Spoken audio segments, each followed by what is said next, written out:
Bonne nouvelle de dernière heure maintenant. C'est un développement important dans le dossier de l'incendie du Vieux-Montréal qui a fait 7 morts en mars dernier, Yves.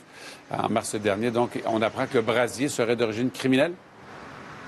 Absolument. L'information a d'abord été diffusée par le quotidien La Presse il y a quelques minutes. J'ai eu confirmation de sources sûres au dossier, effectivement, qui me confirment que cet incendie dans le Vieux-Montréal, place Diouville, qui a fait 7 morts en mars dernier, la pire tragédie en une quarantaine d'années frappant la métropole en cette matière, est criminel, Michel. D'ailleurs, les autorités, je parle ici principalement du service de police de la Ville de Montréal, vont faire le point à 15 heures dans le cadre d'une conférence de presse. Et quand vous parle maintenant d'une enquête et d'un feu d'origine criminelle, ça veut dire, Michel, que si on met la main au collet de ou des individus à l'origine du brasier, ça veut probablement dire certainement que le directeur des poursuites criminelles et pénales pourra éventuellement accuser cet individu ou ces individus-là de meurtre ou du moins de négligence criminelle causant la mort de 7 personnes, dont certaines, on le sait, sont restées coincées à l'intérieur d'appartements sans fenêtre. On sait également que dans le passé, au cours des derniers mois,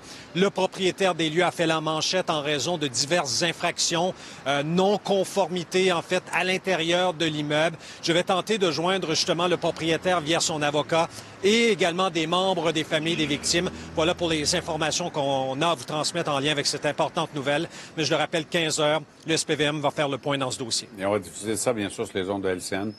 Merci beaucoup, Yves. Yves Poirier, donc, avec les derniers développements. Plus tard, arrive avec cet incendie mortel.